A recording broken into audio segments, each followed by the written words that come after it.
Welcome, everyone. I'm Susan Young, President of Sister Cities of Houston. It's my honor to introduce you to Harry G., his lovely wife, Ancha, and their children, whom we recognize with the One World Award. I think that our family is an example that everyone in the world can get along. So we have so many people in our family coming from everywhere around the world, and we're all one family, and we all love and care about each other. So I think that this shows that everyone in the world, all different cultures and different peoples, they do get along, they can get along.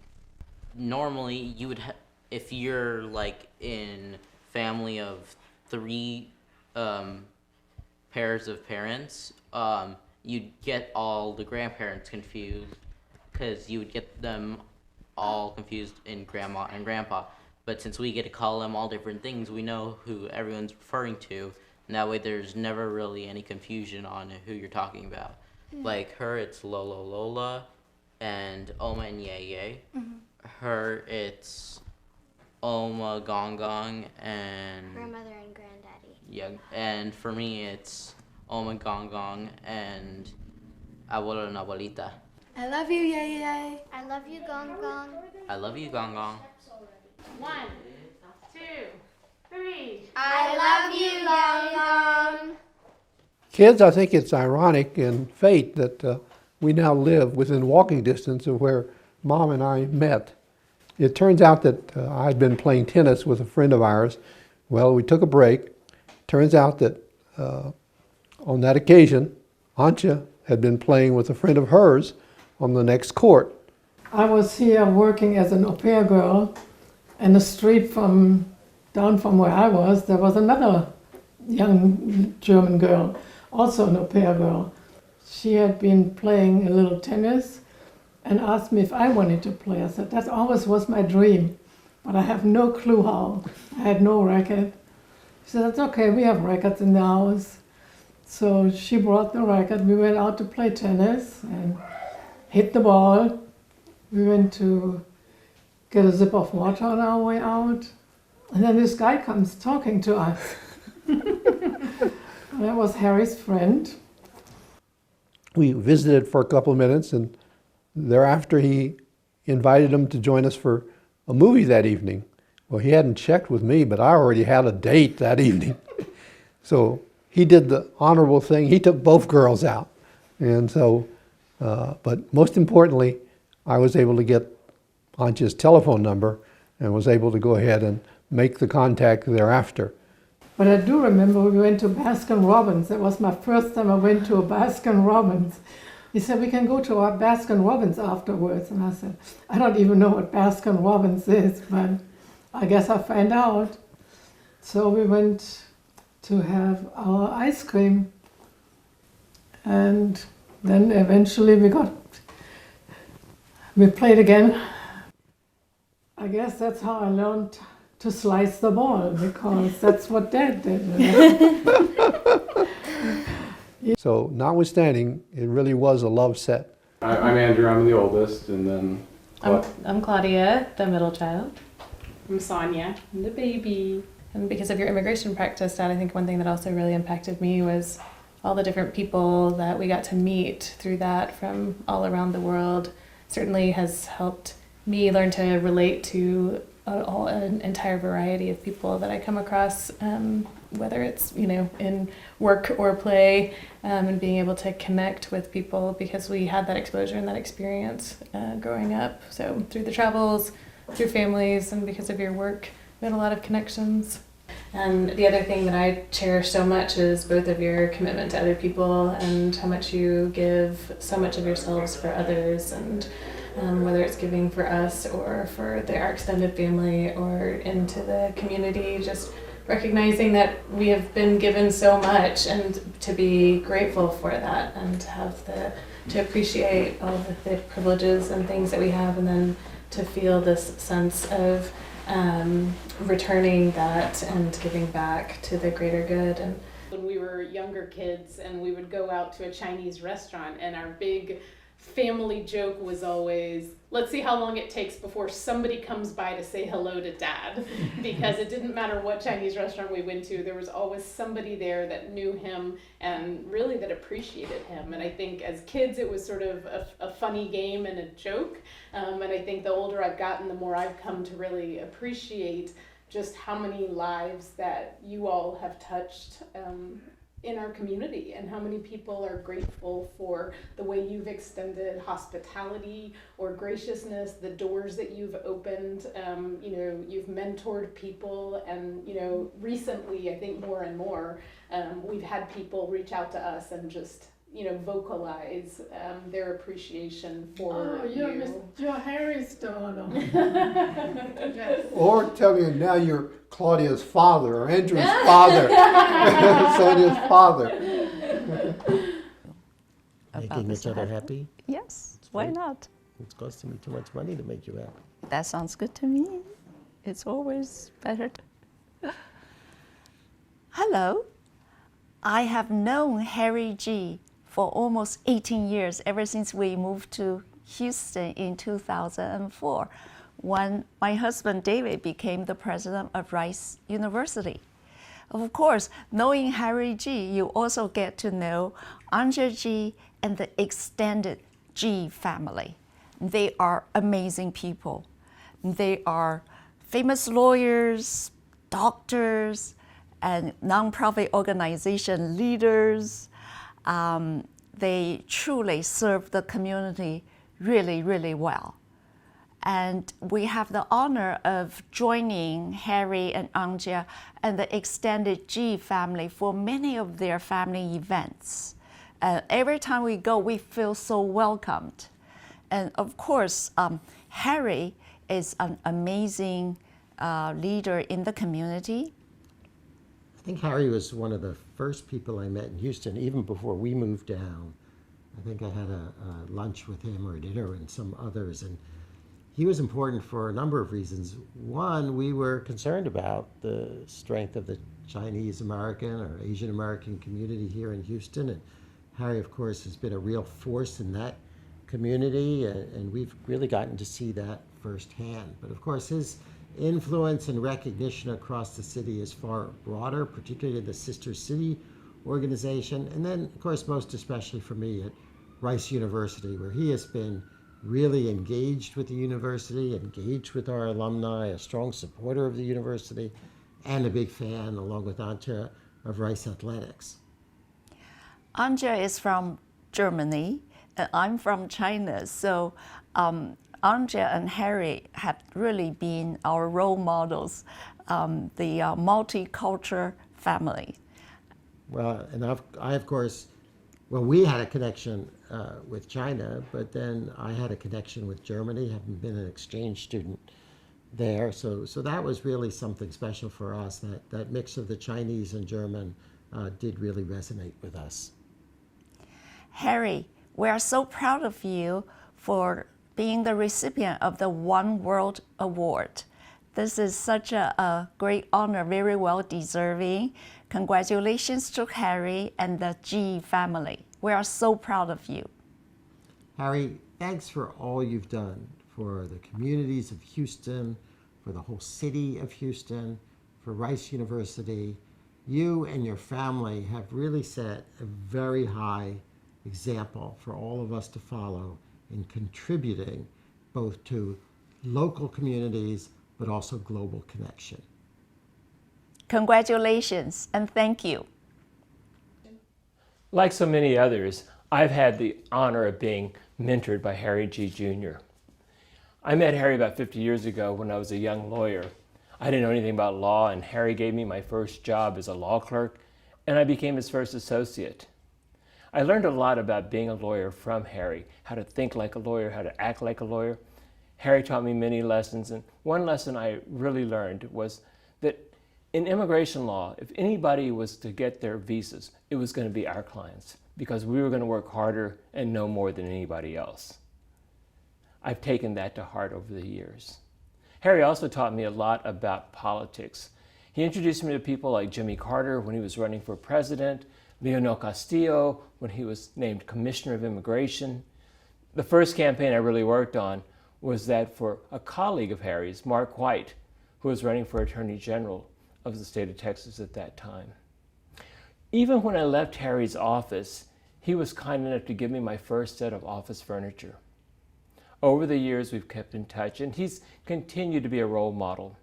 He's encouraged me to take management positions or leadership positions within the American Immigration Lawyers Association, within the Asian American Bar Association.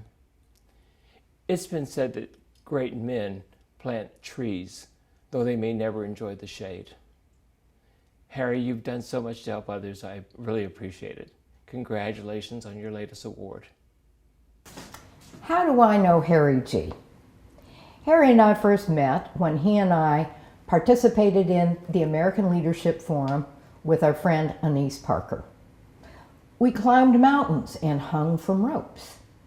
The next time I met Harry was when he and Ancha and I were a part of a cultural mission to Baku, Azerbaijan.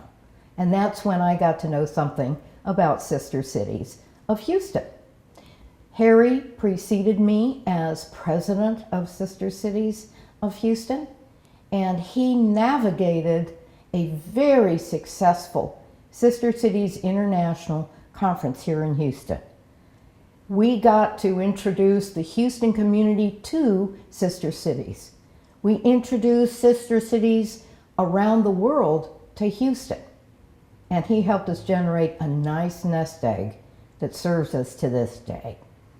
No one is more deserving of the One World Award than Harry, Ancha, and their lovely family. I met Harry G. through American Leadership Forum. That means that I met him at the opening retreat for Class 17 of ALF. There were 3 Rice Owls in the class, Harry G., Becky Udden, and I. So we had to do a little bonding around that and a little trash talking to our classmates. But what captures Harry for me is what we experienced on that opening retreat. Part of what you do on the retreat, should I start over since this went off? Yeah. I met Harry G. through American Leadership Forum. We were together in Class 17 ALF, so I met him on the opening retreat. There were 3 Rice Owls in that class, Harry G., Becky Udden, and I. So we did some bonding around being owls and a little trash talking to our colleagues on the retreat. The highlight of the opening retreat of ALF is a mountain climb or serious hike. We didn't actually climb up a mountain, but we had a designated scribe for the trip, or a recorder, so that someone would keep track of what we experienced on the climb. Harry was the designated scribe. The highlight of that climb for me was when we got to the peak and we're looking out at the vista, there was a hatching of ladybugs. I mean, tens of thousands of ladybugs crawling all over the boulders, crawling over the bushes, just everywhere, coating our surroundings. And we were taking pictures and talking about how amazing it was, the wonder of nature and how beautiful. That night, after we got back to the headquarters, Harry was tasked with reading off the things that had happened on our hike. And he got to that point in his notes, and he looked down and he looked up and noted, infestation of ladybugs. And that was it. That is so Harry G., always the life of the party. I want to congratulate Harry and his entire family for this One World Award. Huiping is where I was born. It was the county of my father, and the G village is in that county. Toisan is the province or area of my mother. I was all of 2 years and probably 6 months when we got here to the United States. In 1941, in April, fortunately we got here prior to December 7th, Pearl Harbor Day, and we were able to avoid the ravages of the war at that particular point in time.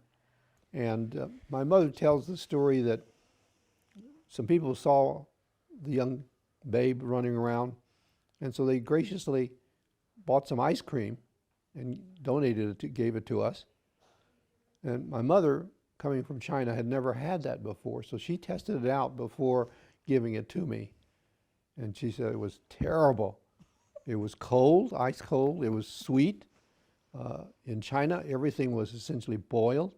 They didn't have much sugar, and so things were not sweet. And of course, it was lactic. It was cream. So it was all of the things that she had not had. And so I did not develop my great love for ice cream until we came to Houston. My dad had a restaurant business called the Chinese Village on Telephone Road, near the proximity of Telephone and Wayside. When we are traveling around the world, it turns out that there are occasions in which we stumble across something, and I found this tie during the course of one of our international travels. But I thought it most appropriate because it was representative of people from various different cultures all together, and most importantly, with a degree of happiness generated and demonstrated by the smiles on their face. And so I thought that this would be something that would be most appropriate for our Houston Sister Cities organization, which is presently comprised of 19 sister cities around the world, and that each of them being of different cultures and different backgrounds. And so I'm sure that we would find representation for each of these particular communities in this one tie. Ancha and I were members of Houston Taipei Sister City for a number of years, and they had very active programs and activities, and so we participated. Subsequently, they asked me to go ahead and serve as president of the Houston Taipei Society. I was the first Chinese to serve in that capacity. And one of the things that we endeavored to do was increase the membership and participation of activities. And at one time we had 160 members. The first thing that I realized that as president, you can only do so much, that you need to have a very vibrant and active secretary. And so we had to recruit a secretary in order for me to go ahead and undertake that particular position. And it worked out real well. It turns out that, yes, we were able to raise the population and active membership of the organization and continue to build upon its activities to the point of making sure that it was a vibrant organization. Thereafter, Houston hosted the International Sister Cities Association. And on that particular occasion, the mayor that had graciously extended the invitation was Kathy Whitmire. And unfortunately for her, during that next election, Bob Lanier was elected. And he came in as the new mayor, but was not aware of this particular program.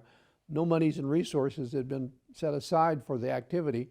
He ended up picking up the phone and calling around, and fortunately was able to raise enough monies to host the particular event and to so that the sister cities could ultimately net $40,000 at the end of the particular event. So it was a very positive event. It turns out that the communities around the world apparently responded and enjoyed it enough that they permitted Houston to be a host city on a second occasion.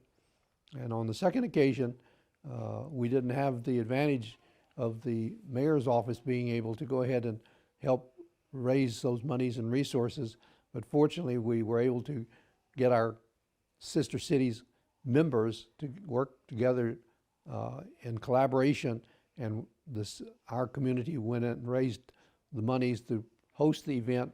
And ultimately, I think we ended up netting about $70,000 or $80,000 on this particular second occasion. So the activities, I think the hosting of the event enabled many of the sister cities to reinvigorate some of their personnel and people and get them actively engaged in the organization activities.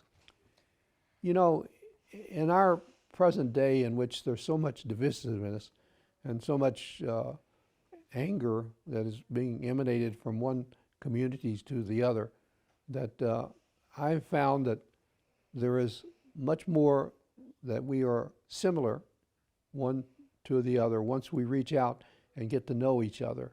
And that One World we're real proud of the fact that our family has representation from Mexico, from the Philippines, from Germany, from China, from the U.S., so that all of these various ethnicities, the Philippines I should mention as well, all of these groups of people, we find that, yes, we all revere family, faith, and the opportunity to be engaged in education and pursuing the opportunities for providing for the family and all of our members of the community. So with these similarities, if we just work at that, we feel that there will be a continued success, but that if we allow the divisiveness to permeate and to become the most important factor, then that will certainly lead to very calamitous circumstances. So as a matter of hope, I'm optimistic that through the good work of Sister Cities and the various individual Sister Cities associations, that there continues to be a sharing of culture, religion, ethnicities, and other common factors for our community.